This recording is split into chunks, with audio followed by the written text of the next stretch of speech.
নমস্কার বন্ধুরা, আমি রিনা চট্টোপাধ্যায়, ব্লগ ইউটিউবার। তোমাদের আজকে একটা দেখো স্বামী স্ত্রীর ঝগড়া শোনাচ্ছি। খুব হাস্যকর ব্যাপার জানো। মানে এক জায়গায় গেলাম, সেখান থেকে শুনে এলাম দুজনে বিয়ে করেছে জানো তো। ছেলেটারও একটা বিয়ে আছে, মেয়েটারও একটা বিয়ে আছে। ছেলেটার বউটা বেশ কিছুদিন হলো, 2-3 মাস মতো চলে গেছে। মানে তার আগেই গেছিলো, কিন্তু ডিভোর্স হয়ে তার একটা ছেলে ছিল 5-6 বছরের। তাকে নিয়ে একজনের সঙ্গে চাকরি করতো বউটা, প্রথম বউটা চাকরি করতো। তা প্রথম বউটা সে তোমার একজনের সঙ্গে প্রেম করে চলে গেছে। পুলিশ টুলিশ নিয়েই এসেছিল, কিন্তু নিয়ে আসলে কি হবে, এত ভালো ছিল আগের বউটা। আমরা এত বছর যাতায়াত করছি, কোনো দিনও তার গলা শুনিনি। ছেলেটার মা বাবারও গলা শুনিনি, ছেলেটারও না। তা কোনো জিনিসপত্র আগে যা দিয়েছিল সেগুলো নেয়ও নি। এত ভালো ফ্যামিলিটা, একটাই মেয়ে ছিল। তা ওইসব দেখে শুনে ওদের স্বামী স্ত্রী, ও স্বামীটাও আবার একটা প্রাইভেট ফার্মে চাকরি করে, কিন্তু বাড়িঘর ভালো। তা ওটা চলে যাওয়ার পরে ডিভোর্স হয়ে গেছে। কোনো কিছু টাকা পয়সা ওরা দাবি করেনি, কিছু নেয়ও নি, এমনি চলে গেছে। খুব ভালো ওটা, মানে বলতে হবে। তারপরেই ছেলেটা মাস না ঘুরতে ম্যাট্রিমনি দেখে বিয়ে করেছে। তার আবার একটা ছেলে আছে, ক্লাস 10-এ পড়ে। ওরে বাবা, কি দরজাল মেয়ে ছেলে রে! আজকে শুনলাম গলা, সে মানে কাঁচা কাঁচা, মানে যে ভাষায় কথা বলছে না, ওগুলো আমরা মুখে আনতে পারবো না। আর ওগুলো আমাদের মানে কমিউনিটির বিরুদ্ধে, আমাদের ইউটিউবের। যাই হোক, শুনলাম, কানে তালা লাগালাম দুটো। ছেলেটা তারপরে দাঁড়িয়ে দাঁড়িয়ে আমাকে সব বলল। বউটার গলা কি, মানে মেরে খামচে বঁটি দিয়ে এমনভাবে মেরেছে, হাতের কবজি ফুলে গেছে, বা হাতের কবজি। আর একটু হলে বটিটা লাগলেই হাতটা কেটে একেবারে চৌচির হয়ে যেত। তারপরে যা নয় তাই মুখে খামচে দিয়েছে, সব খামচানির দাগ বেশ কিছুদিন ধরেই চলছে। তা আমাকে যখন বললাম, আমি বললাম প্রবলেমটা কী ওর, তখন বলছে ও সব সময় টাকা চাই। আমি কেন, কী করবে টাকা দিয়ে? বিউটি পার্লারে যাবে, নিত্য নতুন জিনিস কিনবে। তারপরে ছেলেটা এত ভালো, ও একটা ক্লাস 10-এ পড়া ছেলে সমেত বিয়ে করেছে। বিয়ে করার পরে দেখো, এত ভালো ছেলেটা MBBS, ম্যানেজমেন্ট করা, বাড়ি গাড়ি সবই আছে, কিন্তু উনি সন্তুষ্ট নন। ভালো স্কুলে দিয়েছে, তারপরে টিচার রেখেছে, ইংলিশের টিচারকে বলছে স্বভাব চরিত্র ভালো না। তারপরে কাছাকাছি একটা টিচার দিয়েছে, তাকেও বলছে স্বভাব চরিত্র ভালো না। কি বলবে বলো। তারপরে যাই হোক, বাড়িতে পড়াশোনা করছে। এবারে প্রত্যেক দিন ঝগড়া করবে, রাত অবধি, অনেক রাত অবধি। তা অনেকেই বলে কি, এই রেকর্ড চললো, এই ভাঙা রেকর্ড এখন বাজতে থাকবে সারাদিন আমরাও শুনছি। এবার আমাকে যখন বলছে, ঘর থেকে বেরিয়ে এসছে, নাইটি পরে বাড়িতে, আর শাড়ি টাড়ি পরে রেডি হয়ে কানে ফোন দিয়ে আবার শোনাচ্ছে, হ্যাঁ বাইরের লোককে বলছে ঘরের কথা, কেন বাইরের লোক কি করবে, বাইরের লোকে কে, সব অমুক তমুক যা তা কথা। আমি চুপচাপ রয়েছি, আমি কোনো সারা শব্দ করিনি, করলেই তো লাগবে। আর ও ছেলেটা বেচারা একা পড়ে গেছে। তাই বললাম ওর প্রবলেমটা কোথায়, এরম কেন করছে? বললো সব সময় টাকা চায়। বলছে আগের বিয়ে ছিল কোটি কোটি টাকার মালিক, সেইখানে 3টে ননদ ছিল, দেওর ছিল, শ্বশুর শাশুড়ি নাকি ওর উপরে খুব টর্চারিং করতো। তা সেই জন্য ছেড়ে দিয়ে এবারে এই ম্যাট্রিমনি দেখে এর পাল্লায় পড়ে এর সঙ্গে বিয়ে করে নিয়েছে। জানি না, বিয়ে করেছে। তা তোমার যদি ভালো না লাগে, তুমি কাজকর্ম করো, চাকরি করো, করো, অশান্তি অভিযোগ করবে কেন?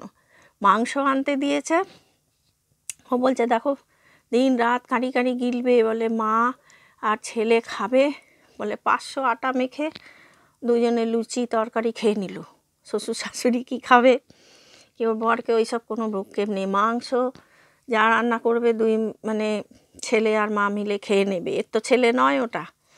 আবার থামস আপের বোতল এনেছে, পুরোটাই খেয়ে নিয়ে বোতলের মধ্যে একটুখানি রেখে জল ঢেলে রেখেছে। সে মানে ওর ফিরিস্তি, ও তো বলে শেষ করতে পারছে না। আর ও বাইরে এসে যখন বলছে তখন আমাকে বলছে যে আপনি একটু দেখুন না, কিছু করতে পারেন না কি? আমি বললাম, না ভাই, আমার কোনো কিছু নেই। তা আমি বললাম, এর আগেও অনেকবার ঘটেছে। তা আমি বললাম, যারা যারা এসে যাদের বলেছিল তাদের ডাকো। বলে, কই, আমাকে তো সব মারধর করে গেছিলো ওর কথা শুনে। আমি বললাম, তাদের ডেকে নিয়ে এসে বলো। বলছে, ও কারোর কথা শুনবে না। তারপরে ও কী সব কাকে ফোন করলো যে বাইরের লোককে এসব বলছে অমুক তমুক। তা আমি বললাম, ইউটিউব চ্যানেল খুলে সমস্ত ঘরের এইসব ভিডিও করে ছেড়ে দাও সোশ্যাল মিডিয়ায়, সবাই জানুক। এসব ওদের শুনতে পেয়েছে, তখন ঘর থেকে বেরিয়ে এসে হ্যাঁ বাইরের লোককে বলছে, ঘরের কথা বাইরে গিয়ে বলে।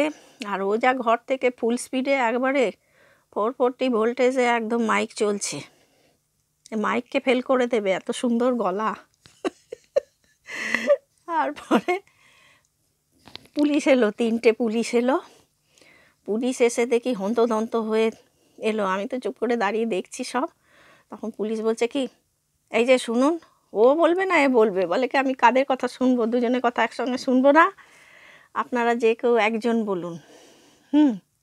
তারপরে পুলিশ বলছে, আপনাদের এইসব জিনিস মীমাংসা হবে না, আপনারা দুজনেই কোর্টে যান, কোর্টে গিয়ে যে যার কথা কোর্টে গিয়ে বলুন।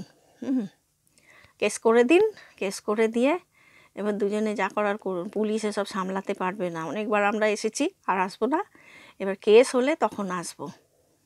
তারপরে এইসব বলে তো পুলিশ চলে গেল। আমরা আবার কয়েকজন দাঁড়িয়েছিলাম, তারপর সবাই মিলে আমরা আলোচনা করছিলাম। বলে, একদম বাজে মহিলাটা, হ্যাঁ, সব সময় টাকা চাই, সব সময় সেক্স চাই। মানে ও অন্য জায়গা থেকে এসছে তো, ছেলেটাকে কোনো কিছু করতে দেবে না, সব সময় মাকে নিয়ে নোংরা নোংরা ভাষায় কথা বলছে। স্বাভাবিক কথা যে মায়ের ছেলে বলো মেয়ে বলো, বড় হলে বাবা মার কাছে সন্তানেরা সবসময়ই ছোট হয়। আর বাবা মা অসহায়, বৃদ্ধ বয়সে পেনশন পায়, ওনার হাতে এখন সব তুলে দিতে হবে, পেনশনের টাকা তুলে দিতে হবে, তারপরে ও যা রোজগার করে সব তুলে দিতে হবে, ঘরের আলমারির চাবি দিয়ে দিতে হবে, ঘরের সব কিছু ওর হাতে দিয়ে দিতে হবে। ও ছড়ি ঘোরাবে, ওর বসে সবাইকে চলতে হবে, ও কারোর বসে চলবে না। এটাই হলো মূল সমস্যা। তাই কখনো কেউ দেয়? ওই না দিলেই এটা ছুঁড়ে ফেলে দিচ্ছে, বাবার শেভিং ক্রিমটা ফেলে দিচ্ছে, শেভিং ব্রাশ ওইসবগুলো নিয়ে ড্রেনে ফেলে দিচ্ছে, গিজার মিজার ভেঙে ফেলেছে। তারপরে ঘরের মধ্যে যখন বাপের বাড়ি যাবে তখন কি করবে জানো? ঘরের মধ্যে তালা দিয়ে চলে যায়। আচ্ছা, এটা কেন করবে? ওর বরের ঘর, তুই বরের হাত ধরে এসেছিস, বরটা থাকবে কোথায়? দুটো তো ঘর, একটা ঘরে বাবা মা থাকে আর একটা ঘরে ওরা থাকে, আর মেয়েটা থাকে বোধহয় পাশের। সেই ছেলেটা বলছে আমাকে ডাইনিংয়ে, জানো, নিচে মেজে এই ঠান্ডার মধ্যে নিচেতে আমাকে মাদুর পেতে শুতে হচ্ছে। আমি, সে কি, তোমার ঘর তুমি শুতে পারছো না? বলে না। বলে, এমন দরজাল মেয়ে ছেলে, হ্যাঁ, তার দূর করে তাড়িয়ে দিতে পারছো না? সে যে এরকম করছে, কেন করছে তাকে পরিষ্কার করে বলো। তার যদি ভালো না লাগে সে একটা কাজকর্ম করুক, আর না হলে যেখানে ছিল সেখানে চলে যাক। এ তো প্রাইভেট ফার্মে কাজ করে, তেমন রুজি রোজগার নেই, বাবা মার উপরেই বেশি ডিপেন্ডেবল করে। বাবা পেনশন পায় তো, সরকারি পেনশন। তা তোকে একটা পরের ঘর থেকে তুই ছেড়ে দিয়ে ভালো সংসার ছেড়ে চলে সেখানে সংসার তো করছিস না, উল্টে জ্বালিয়ে পুড়িয়ে খাচ্ছে, অতিষ্ঠ হয়ে গেছে। তা লাস্ট অবধি আমরা বললাম যে দেখো, সব ঝামেলায় যেও না, তুমি এক কাজ করো, বাড়িতে সিসিটিভি ফুটেজ বসিয়ে দাও, 6খানা ক্যামেরা বসিয়ে দাও চারিদিকে।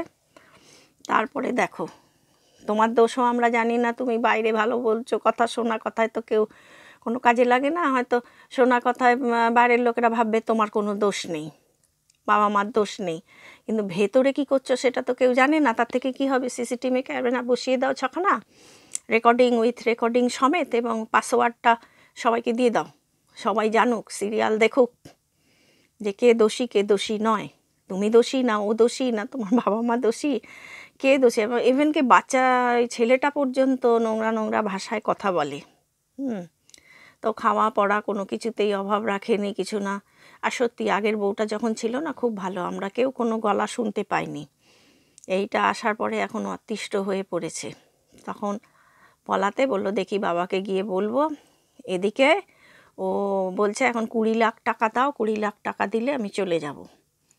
তা 1 বছর না হলে তো ডিভোর্স পেপার ফাইল করতে পারছে না, এখনও 1 বছর হয়নি। আর 20 লাখ টাকা কি মুখের কথা? ওই ছেলেটা তো প্রাইভেট ফার্মে কাজ করে, কি হিসাবে 20 লাখ টাকা পাবে?